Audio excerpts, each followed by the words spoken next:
ఇక్ష్వాకు వంశ మహారాజు దశరథుడు వేదవేత్త, పరాక్రమశాలి, ధర్మపరుడు. దేవతల తరఫున రాక్షసులతో ఎన్నో యుద్ధాలు గెలిచి కోసల రాజ్యాన్ని, అయోధ్యను రాజధానిగా సుసంపన్నంగా పాలిస్తున్నాడు. అన్నీ ఉన్న ఒక బాధ ఎప్పటికీ వెంటాడుతుంది: పుత్ర సంతానం లేకపోవడం. మంత్రులు, గురువుల దీవెనలతో అశ్వమేధ యాగం చేయాలి అని నిర్ణయించాడు. యాగానికి ఋష్యశృంగుని ఆహ్వానించాడు.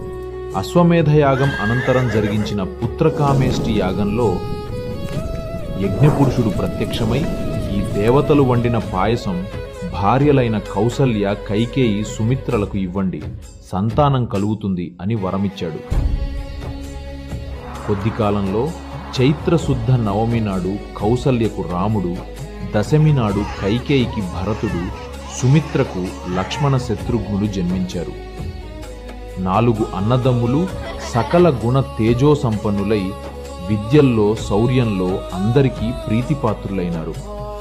వారిలో రాముడు దశరథునికే కాదు, అన్నింటికీ ప్రాణసమానుడు అయ్యాడు. లక్ష్మణుడు రాముని నుండి ఎప్పుడూ ఎడబడని